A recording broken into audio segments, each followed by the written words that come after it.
Merry Christmas. My next guest is one of the most exciting amateur featherweights in all of Texas, and he joins me today coming off of a win at XKO 58. I am pleased to welcome to my show Mr. Renden Prestridge. Renden, thank you so much for being here, my man. I've been wanting to talk to you for quite some time. I like the hoodie, I like the hat, and I like the Texas. I don't know what the hell that is, but Sure. it looks pretty cool. Yes, sir. It's Texas backwards, but thank you. It's an honor to be here. It's nice meeting you, and I'm looking forward to it. I've been looking forward to it for a while now. Well, I wanted to hit on a few things with you. And one of the things that I think is so interesting about guys that are just getting their start in mixed martial arts is you've grown up with this. You've grown up knowing what the UFC is all about when you were probably, in high school or maybe even earlier than that. Conor McGregor was like on his ascent. Yeah. Everyone in your school probably knew who he was. And for maybe the first time ever, maybe martial arts wasn't considered something that awkward, nerdy kids did. All of a sudden, it's like, wow, no, this is actually really cool. I want to Yeah. get into, I want to learn more about this. Can you tell me a little bit, just kind of like growing up, was this kind of something pursuing martial arts? Was that just, has this always been a part of your life? Is this something you've always wanted to do? So I grew up very sports oriented. I played multiple competitive sports my whole life. Um, but my parents, they do not know much of martial arts or boxing or anything like that. They know of Mike Tyson and Muhammad Ali. Sure. Other than that, it's pretty limited. So I I heard of Anderson Silva like on my own. I heard of GSP guys like that, BJ Penn, but I didn't really know of it. While I was growing up, like I said, I played all these sports: football, baseball, hockey, soccer, basketball. Um, I always had an interest. I would box my dad. I didn't even realize that it was a true sport because we never watched it or did anything like that. But I would box my dad. He would be on his knees. I had my friends come over every day. We would wrestle on the trampoline and like try to submit each other. But it was just out of pure love and joy of doing it. I never knew it was an actual sport Right. until the Conor McGregor, until that like freshman year of high school. I see it taking off and I'm like, whoa, like I could do this. This is badass. This is awesome. And yeah, I wish I would have grown up doing it. I did Taekwondo when I was 10. I became a black belt in that. I'm not sure how compared to jujitsu and whatnot, the belts aren't as legit, but I became a black belt in Taekwondo. Um, but I just never got to truly compete how I wanted to. I was doing football, I was doing hockey competitively, traveling. So I never stuck with Taekwondo like I wish I would have nowadays. But I Right. found wrestling and started doing that, and I love that. But yeah, I didn't grow up doing it as much as I wish I would have. When did you I'm get definitely to a little that late. stage in your life, Brendan, where you're like, okay, football, it's been cool, wrestling, it's been cool, but martial art, mixed martial arts, I actually want to train to do this. Like, when did you make that switch in your mind? And what was the reaction like when you told your girlfriend, your family, your friends, yo, this is what I'm going to do? Like, what was Yeah. the reaction like to that? Because I would imagine you probably got some awkward looks. Oh yeah. It was a lot of explaining what it is and even all that. I was about 15 years old. It was early sophomore year of high school. It was Mhm. around the time when he may have just became double champ or done something like that, but I'm not sure exactly. He may just become the champion for the first time. But and it's weird when I mentioned Conor McGregor. I just use it as like a timeline thing. I'm not even a super fan. I'm obviously a fan. He's done great things, but I'm not like a super fan like that. But anyways, yeah, it was about 15 years old. Um, and I just I don't know. Like I said, I was always competitive sports. I mean, I could have went to.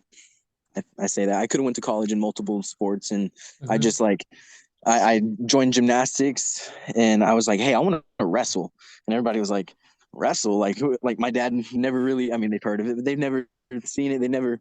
And I kind of had to go against my coach's will. I had to like get on bad terms with my coach at school and start wrestling and doing jujitsu. I had plenty of arguments with my parents saying like, no, I'm gonna go to practice. Like I don't care. I'm gonna miss this. Like I'm. I'm serious about this. So I think it took time. No one at first I didn't get a lot of strange reactions because no one's seen how dedicated I was. But once I've proved how dedicated I was and that I'm going to do it, now people are like, I want to say getting strange reactions, but now they're understanding what I'm doing. They're asking about it. Uh, my parents watch fights with me all the time, every week. I'm telling them about all the techniques, but the grandparents and all that, it's still a little hard to tell them exactly what I want to do. Uh, not going to school to be a doctor. So in high school, that's kind of when you decided, like, okay, I want to try this out. In the back of your mind, like when you're 14, 15, 16 years old, did you know, like, okay, pretty much as soon as I graduate high school, like I'm going into the thick of it? Like, was that always kind of in the back of your mind, or did it just kind of work out that way? Oh yeah, I mean, I knew that everything I do, I generally I'm full in. Like Yeah. I don't like dabble into things. I'm full in when I'm doing it. So yeah, I knew right when I started to wrestle, the gym I wanted to strike at, I was already doing jujitsu at that point. The gym I wanted to strike at was 18 and up. Mhm. Um, so I kind of waited for that, and that took a little time. But yeah, I knew at that point that's what I wanted to do. And that's kind of like I said, I mentioned with my coach and whatnot. That's what I had to tell him. Like, hey, I realize I'm missing these practices and whatnot, but I know what I want to do with my life, and it's this, so I have to do this. But yeah, I was pretty serious about it right away. And the training is like one thing. It's one thing to train when you have like a fight lined up, right? Where it's like, hey, Yeah, like on February 17th, I'm going to fight, whoever. And it's going to be for an AMI title, or maybe it's just a regular AMI fight, but it's like I have something like in my mind set in yeah, stone. It's something like there's a date, there are goals that I have, like there's a bunch of stuff that you have to do to get ready. But like when you're going through the grind day in and day out and there's not a fight, and you're maybe 16 years old, and it's like, okay, yeah, well, shit, I'm not going to be able to fight for at least 2 years, like until I can actually get a license. yeah, Like when you're doing this seriously to like maintain everything, when you're talking about wrestling, you're talking about jujitsu, you're talking about striking, like there are all these disciplines. It's a huge time suck. You're in school and stuff all day. You're doing all this other stuff on the weekends and at nights. What are some of the things that you had to give up in order to like pursue all of this full time? Because you're talking about like when I was 15 or 16 years old. Okay, like very, very different compared to like what you're talking about at 15 or 16 yeah, years old. yeah, Let's just say I had a lot of idle time, maybe not have made the best decisions for yeah, me, yeah, but it sounds like you're yeah. doing something completely constructive, really busy. I mean, I can't think of, like I said, I can't think of a lot of people that are 22, let alone 15 or 16 years old that are living their life that way. It's got to be kind of a lonely place at times. Yeah, and I definitely had my fun through high school, I think we and all whatnot. did. But yeah, yeah. But no, it's yeah, it's a little place, and I would say especially during those fight camps and Mhm. during those times, because that's when your mind is solely on that, and it's hard to think about anything else. It's hard to even think about other people. You're just thinking about technique and the fight, and I would say I was a little more used to it because of the competitive sports my whole life. Mhm. I mean, I remember from the early age of 5, 6, 7, not being able to hang out with friends, not being able to spend the night, and not being able to do stuff because I had sports. Mhm. And it was never, it. I don't regret it whatsoever, and it was never a negative thing. It was always like, I'm excited to play tomorrow. I'm excited to go to practice. I'm excited to do this. So that helps out a lot because I have an extreme love and passion for it. I can kind of fall back to that. Mhm. But yeah, I mean, it's definitely a lot of sacrifices, a lot of times with friends. I mean, for my birthday, I wanted to roll 21 times on my 21st birthday, like, or yeah, 21 rounds, like little things like that. Like I try Yeah. to, but yeah, it's a different life. I mean, I see the people my age. I mean, especially in college, going out and doing that. It's definitely more focused and disciplined, but I love it. So it's not. I don't think I'm like missing out necessarily. One of the things that is so interesting about talking to people that grew up kind of like in athletic sports and in team sports or whatever the psychology of team sports compared to like combat sports completely different. Like you're talking about something that even me, I've done hundreds of these interviews. I've talked to hundreds of fighters all over the world, and I still don't quite. I have a rough idea, but I think it's one of those things where it's like you just have to like do it. Like I can only describe it so many times that I Yeah. think it's just one of those things. Like unless you're living that life, all I'll have is a vague understanding of what you're going through mentally. But like Yeah. when we're talking about fighting, we're talking about combat sports, it's different. Like you succeed, there's that team element. You have to thank all your boys that helped get you ready. You have to thank your coach. You have to thank all your sponsors, right? But then when you lose alone, right? Yeah. That's weird. Like Honestly, I've never thought of it. when I first started like seriously watching mixed martial arts and like interviewing fighters from all over the world, I always thought it was weird when I heard them talk about we, like we did this, we did that, we did this, we were able to strike and do what it is that we wanted to do. I'm like, but you did all that. Like I didn't understand that like team element. And I thought it was like fake humility and like fake humbleness. But then once I Yeah. understood what the sport was all about and I understood the dynamic and I understood like, hey, over the past 12 weeks, people gave up their life to get you ready for this shit. So I get it. But then like when you lose, it's like it's no longer about the like, well, we Yeah. didn't do this, we didn't do that, we didn't do this. It was I didn't do this or I fucked that 100%. up. And it's just there's so much pressure that rides on like all these fights. I don't care if it's an amateur fight or not. Like nobody dedicates 12 weeks of their life thinking they're not going to go out through the other side of this with their arm raised. And that's kind of Yeah. a I still get it still weirds me out just thinking about all that stuff. Yeah. And I think someone that's a weaker fighter would blame other people when they lose, right? But someone that's a true fighter and someone that could potentially be good and keep growing, they're gonna blame themselves. And I think that comes from having the confidence that you and your team put in that work. So you're not going to go and blame that afterwards. It's like Mm-hmm. I have confidence. My coach taught me what I needed to know. I was prepared. They did everything they could. I did it with them. Obviously, they helped me prepare. Um, if you go and lose, now it's like, okay, I didn't do this. I didn't. It's no longer on them. But it is the psychology behind that. And it's similar to wrestling, but yeah, Mm-hmm. it's a way. I mean, it's way different. I enjoy that because I don't like to think like, oh, like if it's a team sport, I don't like to think, oh, maybe if this didn't happen, or if my teammate would have done this. I like it solely on me. Mm-hmm. Um, but yeah, I think yeah, it's strange and it is it's harder too after a loss. I mean, you put in 12 weeks of work and then you have a loss like that and you're blaming yourself. But the fighters that bounce back can really not blame themselves, but really identify what they did wrong and go and fix that.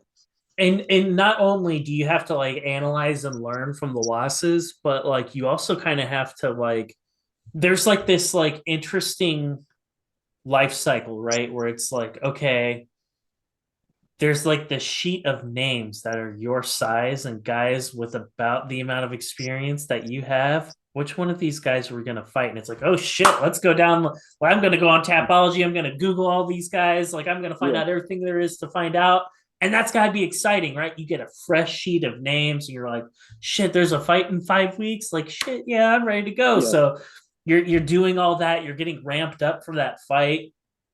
And then you have that moment, right? And it's like, after 5, 6 weeks of hell, whatever, I put myself through, I got the win. You unpack and like you celebrate that, yes, and then you get like, okay, well, what could I do different?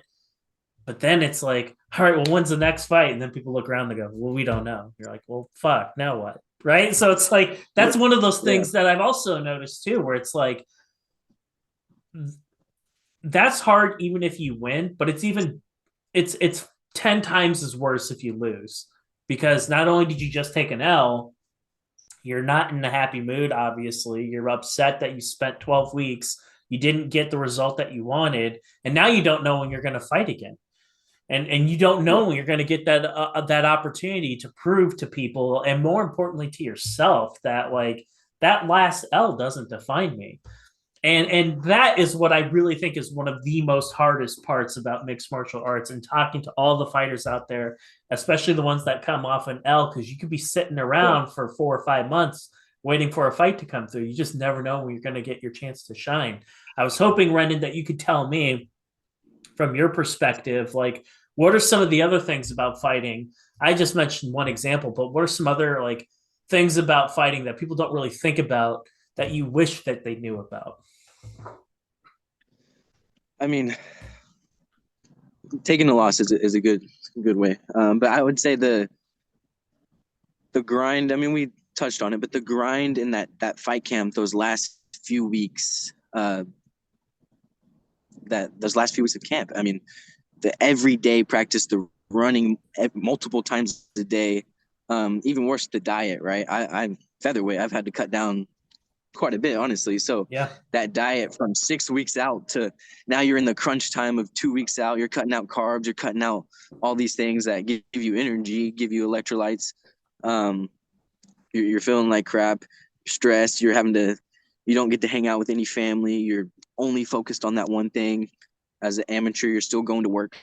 The grind to get out there. I mean, a lot of people they just love the fight and they love to go and watch it and whatnot. But I think if you could understand, like, just what it took for them to even get out there, not that they've trained and they have these skills, like just to get in that shape and just to look how they look. I mean, Yeah. uh, yeah, I think a true understanding of the how hard those practices are. I mean, my girlfriend's been to a few of my practices and whatnot, but she doesn't understand like those last 2 weeks, like how truly hard some of those practices are, and And the grind and and just just little working. things, like little sacrifices that you have to give up, right? Because you run 10 miles freaking dog tired in a calorie Yeah, deficit, and someone comes, and it's late at night, and you see your girlfriend with a bowl of ice cream. You can't, you got to be thinking to yeah, yourself like, god damn it, like, yeah, yeah, right, yeah, like just little things like that people that don't fight take for granted, right? Because everyone's a badass until you have to go to a fight camp, and until you have to go through a weight cut.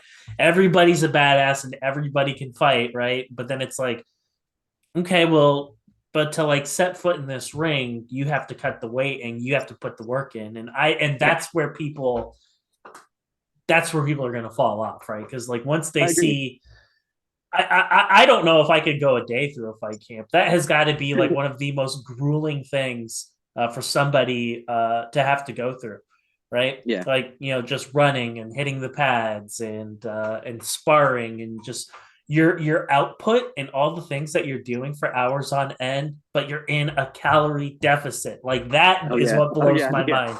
That is what yeah. blows Low my mind. carb and yeah. I mean, like they say, the more you bleed in practice, or sorry, the more you sweat in practice, the less you bleed in the fight.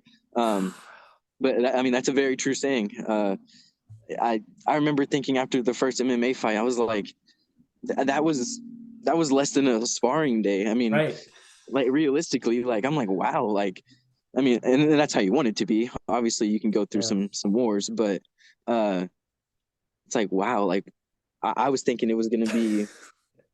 I mean, I'm comparing it to all these practices, but that just shows that my coach prepared me and I had I was prepared for it. But yeah, those little sacrifices, being tired when your girlfriend comes in and wants to watch a movie and you're like, oh, like waking up early, the work the next day, everything like that. That's And we've talked about kind of like your why, like you talked about having kind of an interest in this at a relatively early age, kind of being captivated by what was going on in the UFC.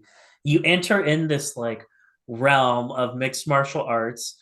Nobody else really has a good understanding of what it is that you're doing, but over time people have started to find out, and with more and more exposure, people are really starting to be like, oh wow, like he really does want this. yeah, This really is that important to him, and you're finally getting that opportunity. You just did recently at XKO 58, where you went in there. I will ask you about that fight, but there's a different part of fighting too, and this is one that I don't think a lot of people really put an emphasis on. But it's important. And I say this especially to the younger fighters that are out there that are just now starting, because the time you may not have this answer today, but before you go pro, promise me you'll have this answer. So, You should be able to tell somebody, why do people want to see you fight? It's the number one, like, critical, important question that you have to answer as an amateur, because I feel what really sets people apart is the promotional aspect of it. Like yeah, when you talk to like fight promoters, when you talk about the stars that are in mixed martial arts, like, listen, this is a business at the end of the day, and these promoters are going to give the top billing to the guys that sell tickets, the guys that put I asses agree. in seats, right? And there's usually a story behind that. When you look at some of the most popular local fighters that are out there, it's like, oh yeah, that's Jimmy. He's a single dad. He's raising two daughters on his own. That guy works like freaking 15 hours a week in a factory, busts his ass off, and he takes care of his, like, handicapped brother. It's like, holy shit, Yeah. how could you not want to support that guy, right? You're going to want to know every single thing about that guy. You're going to want to know more about his adversity. Those are the types of guys that like put asses in seats. I'm going to put you on the spot a little bit. Okay. If you had to like begin to answer that question, like, what is it about you that like makes people want to watch you fight? Like, how would you start to like respond to that question? Right. It'd be easy to answer if you knew me. But Mm-hmm. it's my I like to say my true competitive desire to compete and to win, and just the love of just embracing the chaos. And I Mm-hmm. mean, honestly, people like that. I mean, people like to stand and bang, and they like to watch the crazy brawls and whatnot. I would love to bring a technical aspect to that, of course.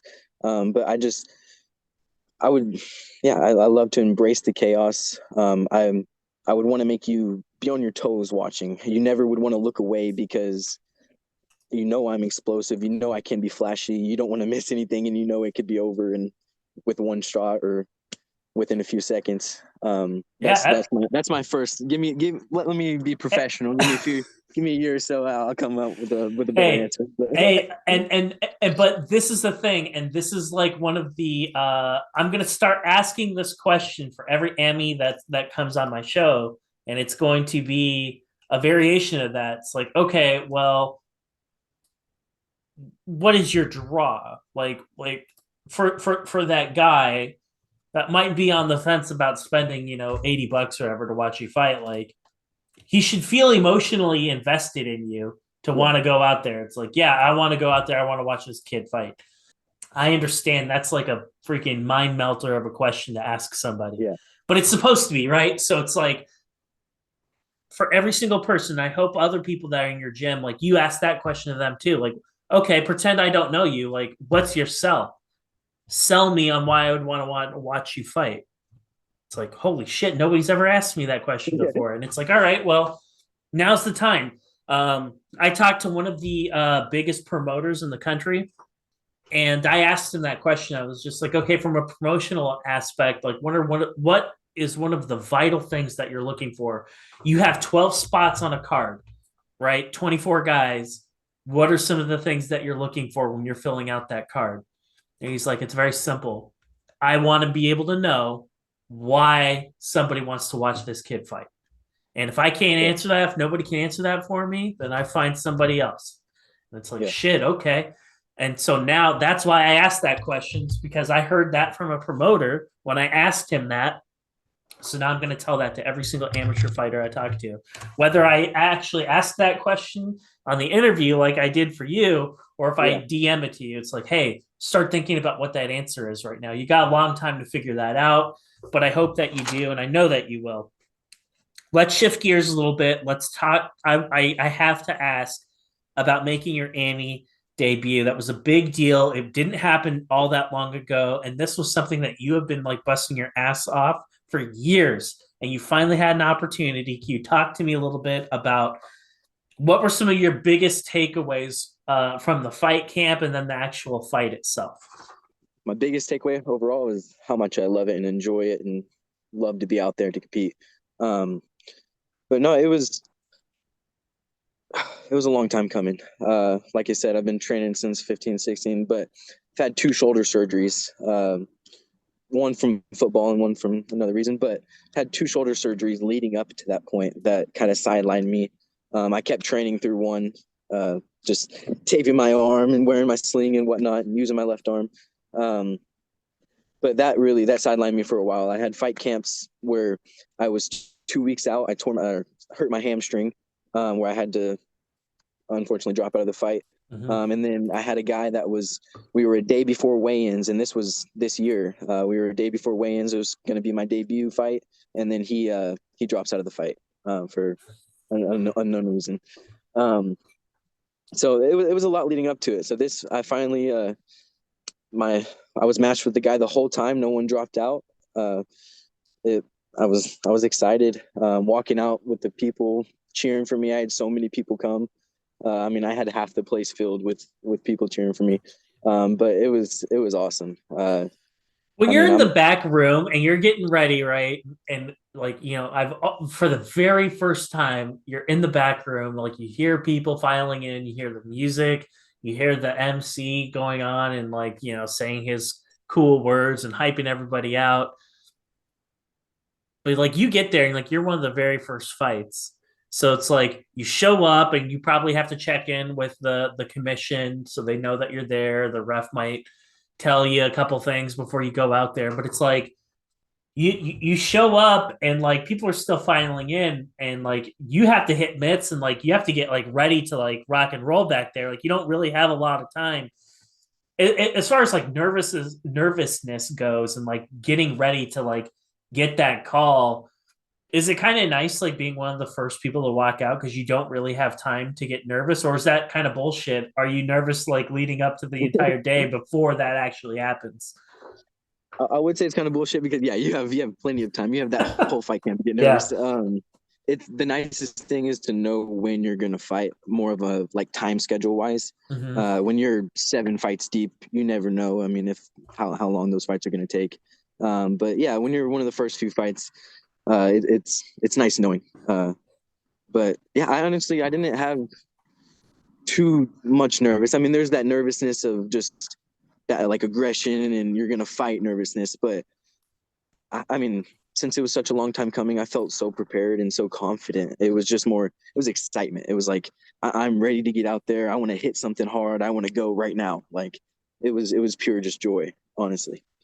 So you get out there, you make that walk, and like, do you ever like, I don't know, this is like where it gets me, but like, I remember doing anything for like the very first time, like snowboarding is a good example. It's like, okay, you have a basic understanding, a basic concept of what it is that you need to do. Now, there are real consequences if you space out and you don't pay attention to what it is that you're doing. Man, I could like smash into a tree, kill myself, whatever. Yeah. In a fight, you start spacing out and you're not really paying attention. There are real consequences. We Oh won't yeah. belabor any of those points, but like when I first picked up snowboarding, I started doing it. It's like, holy shit, I'm actually doing this. I'm not killing myself. This is Yeah. amazing. This is great.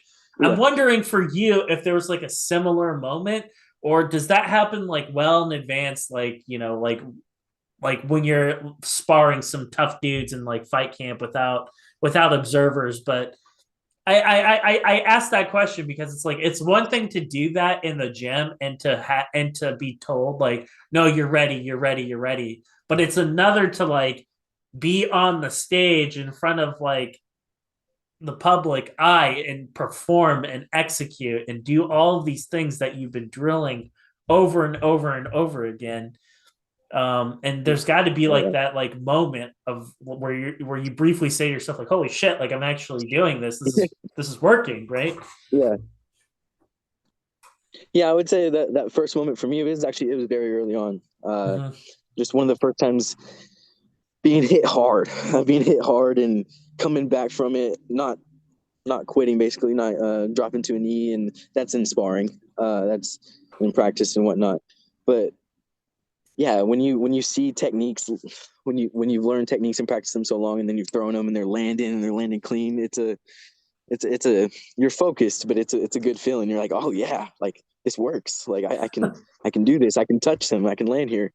It's a yeah, it is a very it's a great feeling. I mean, something you've worked towards and you know it works. You've done it in sparring, you've done it there, but now you're in front of all these people, like you said, and you're throwing it, and you see the reaction, you see it hurt them, and just things like that. It's And a to cool me, feeling. what's got to be like the most like intoxicating thing is you hear the crowd go, "Ooh," when you do something really Yeah, cool. Right? yeah, Like that's got to be yeah. freaking amazing. Like I don't know if you could ever. I don't know if like it would ever get to a point where like you don't.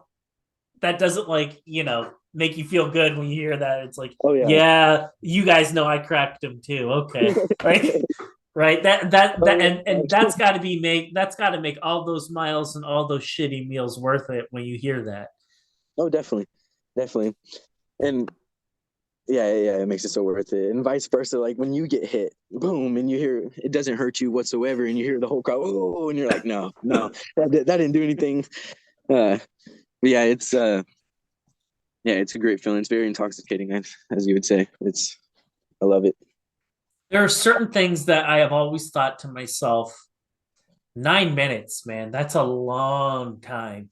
I don't think people really they go by like nothing when you're watching the fight, but like I can Yeah, only imagine like how long just a minute is. It's like, okay, yeah, try holding your breath for a minute. And if you can do that, that's probably something similar to like just how strenuous it is for you to do what it is that you do for 3 minutes. 3 minutes, it's a very, very long time. I know you're probably, doing 5 or 6 minute rounds in your gym when you're getting ready for all this, but the day of the fight, 9 minutes. Does that yeah. go by quick for you, or do you feel those 9 minutes when you're actually out there performing? I would say both. It goes by quick for you, but you feel it. Yeah, yeah, You're feeling every minute of it. Especially in like a Muay Thai fight or whatnot, where it's just I would say more painful. You're yeah. striking more shin to shin. Um, yeah, it goes by quick. I mean, you don't want to. You gotta fight fight smart, technical, but you don't want to wait. You don't want to think in the back like, oh, I could have done this, I could have done that, and it does go by quick. I mean, before you know it, you're in the third round. There's a minute left. You're like, whoa, I need to go. Or, Right. um, but yeah, and that's to do with good conditioning. I mean, the better your cardio is, if you're not prepared, then those 9 minutes are going to be hell, and it's going to go very slow for you. I've always been curious, like with the amateur rules, and you like, is it accurate for me to say that you have a Muay Thai base? Is that accurate for MMA? Yeah, yeah, that's Okay, accurate. That's so accurate. with a Muay Thai base with the amateur rule set, like am I like on drugs or tell me different, but it's like I would think that in a way you're very limited in terms of like the full range of the things that I know you can do, but you cannot do in an amateur fight. Um, I wouldn't say very limited, Mm-hmm. but the elbows. I mean, once I become professional, I'll I will excel more. I won't be surprised by those elbows. I'll be able to add them into combinations quicker and actually do damage with elbows earlier on in my Mm-hmm. professional career because of that. Um, but I, I think it helps out a lot because we practice so many knees and clinch work, and Mm-hmm. then on the side I'm wrestling and doing jujitsu and also mixing it in. So I really like to think it over other backgrounds. It really like striking wise, it really helps out, and then helps out like I said when you go to that professional career. Um, with the Texas amateur rules for people who don't know, like, are there any parts of the rule set that are difficult? Like, is there anything very unique about fighting in Texas and the AMI rules there that people from other parts of the country may not necessarily be aware of? So I'm pretty sure no elbows is common over amateurs. Yeah. But there's no reinforced knees. And it's not just to the head. I can't grab your body and knee your head. I can't grab you anywhere on your body and knee you in the head. Oh It has to wow. be a completely free knee. Now I can clinch you up, grab your head, knee you in the body, of course. But yeah, to knee to the head, you cannot be grabbing their body whatsoever. And that I always thought it reinforced knee just meant I can't grab their head and knee them in the head. So I was kind of thinking of that actually in my fight. I even kind of looked at the ref for a split second because I thought I threw an illegal knee because I grabbed him in the head and kneed him in the body. Mm-hmm. But yeah, my mind was. I'm not sure if that's different throughout the country, but I think it's a weird. That does hold me back from Muay Thai because I want to grab that head and pull it down and knee him in the head, but you can't. I had about a year ago I had a guy on my show from Wisconsin, or I'm sorry, no, he's from Illinois, and he's a very very good ground fighter. He can wrestle, he can wrestling and jiu-jitsu. He's very good at both of them. And it was an AMI fight. It was for an AMI title, and he's got like top mount on this guy, and you see him cock back, and like for a split second, like he pauses because it's like he's thinking about it. It's like he wants that elbow. He Oh yeah, desperately wants to like smash this guy in the freaking head with his elbow, but he has to hesitate because he's like, oh shit, right, I can't do that. So then, you see him pause for a second and then just throw a regular punch. And yeah, and that's the thing about amateur fighting where it's like having to constantly think about the flow of the fight, but also keep in the back of your mind like, well, I don't want to get disqualified. So, being aware of what the rules are, that's got to be very difficult. yeah. It definitely is, and I would say it's more moments throughout the fight. It's not that whole fight where I'm thinking, oh, I can't do this, I can't do this. Mm-hmm. But there are definitely moments where I want to throw an elbow or I want to do this, and uh, that first fight, I did make a few mistakes where I kind of looked at the ref, like I said, for a split second, and I got hit. And that's all part of the learning process. But yeah, it's it's different having to hold back and not being able to throw elbows and because I mean even coming from Muay Thai, some amateur Muay Thai you can throw elbows, so I'm used to throwing elbows. Uh, yeah, it's yeah. And if you think yeah, if you have that split second where you're thinking and now you're getting hit or now they're reversing the position and that's where it really gets you. It's not throwing an illegal elbow, it's pausing for a slight second and now they're countering you. Absolutely. So before I let you go, we'd be remiss to not talk about it. I want to hear from you. This fight, and you're gonna have to help me out with your opponent's name. I've already butchered it once. Cameron, what's his last name? From XKO Please. 58, Alanese. Yes. Okay. Yes. You fought Cameron Alanese October 2022. Talk me through what are the main parts about that fight that you remember.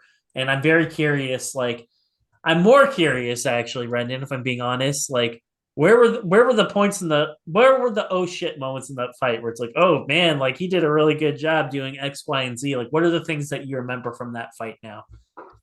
Yeah. I remembered a lot because I watched a lot and that's helped with the memory of it.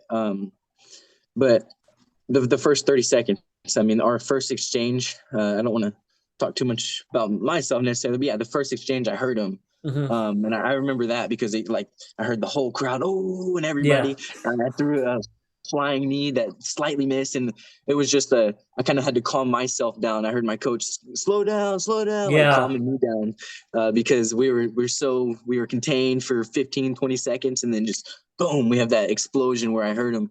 But yeah, he was a good grappler. He was a state level wrestler. He surprised me a little bit against the fence. He was pummeling really well and throwing strikes, pummeling. I'm used to a lot of pummeling, but the mixing in the strikes and whatnot. But it was funny. His coaches were saying like, "Oh, he's tired," and he tells me he's like, "I don't think you're that tired," but we're in the middle of a fight, and it's like. It's just one of those Kevin Holland moments. I mean, we're just kind of laughing. Yeah. We're tied up. We're talking to each other, but we had a lot of respect, and he was a great opponent. But yeah, it was there was a few moments where a lot of techniques that I like landed really clean and certain exchanges. Yeah, he was a fun opponent, and yeah, there were some funny moments in there definitely.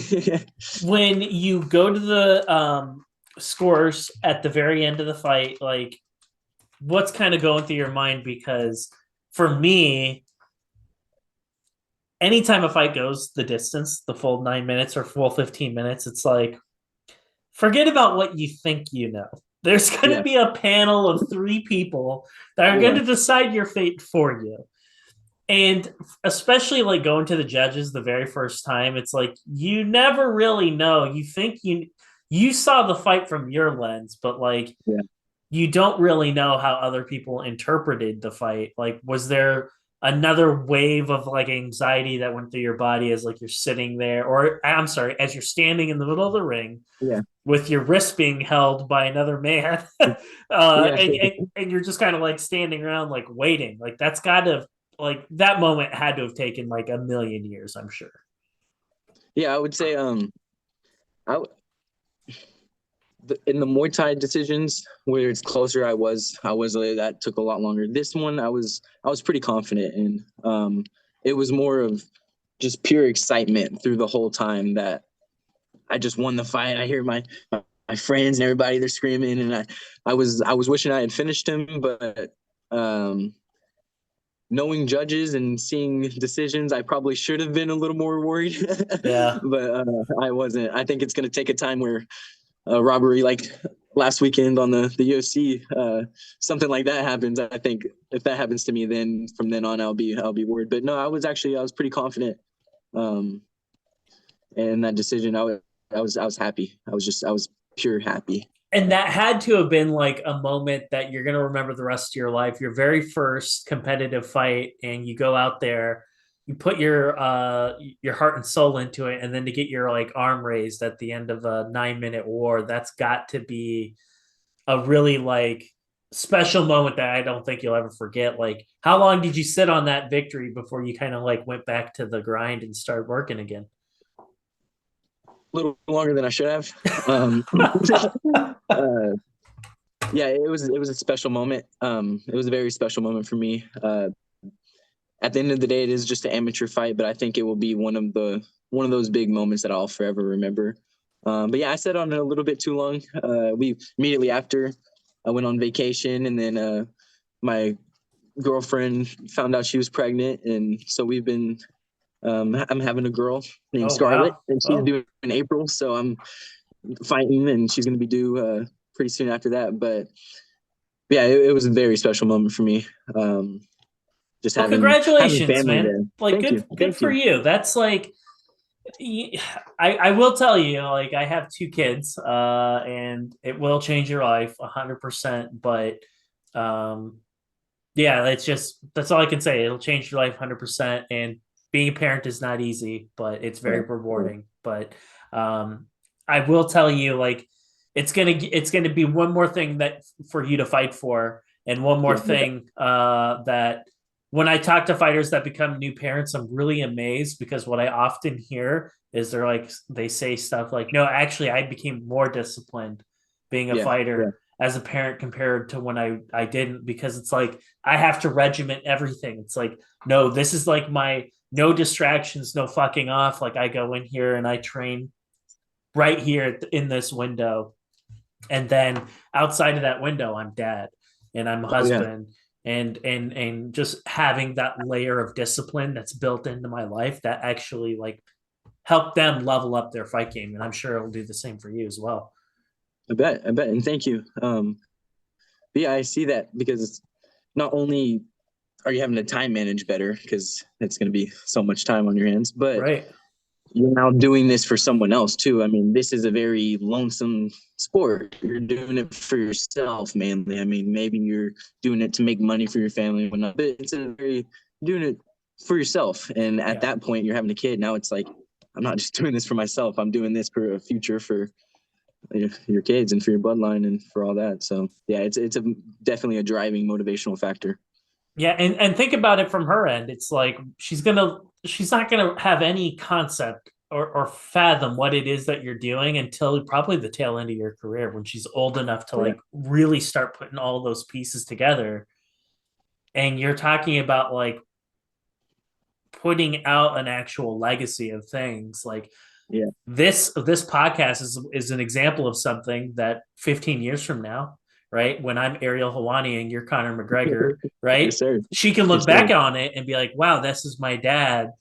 This is him like doing an interview, like talking about his Yeah, his fights. And we don't think about that kind of stuff this far in the moment, but like it's true. Like you're putting together all of these things for her. So when she gets older, she's gonna like have a really interesting insight about who her father was, like in a different part of her life that she may not really know about. That is what I think is really, really cool. And I hope you take advantage of your platform to do things like that so she can like really appreciate that when like she's an adult and you're an old guy and you're not even fighting and stuff anymore, but like you're putting together a legacy every single time you go out there and fight. And I think that's really special. And that part of answering your question about what makes you the type of guy that people want to watch fight. Perfect example. Yeah. That's how you start your. Oh yeah. That's how you start writing that answer, my friend. Definitely, definitely. And that's I've never thought of it like that, and that's honestly beautiful. That makes me excited for that and for the future and for that and to build that. Renden, when are people going to see you compete again? I know, it's intoxicating. You go out there, you kick ass, and then what do people want? People want more, damn it. Like we want to Sir, see you out there again. So I when are want more. people when are like do you have like a rough idea in the back of your mind? Can you shed some light on when you think you might be back out? Yeah, so XKO is having a card January 27th.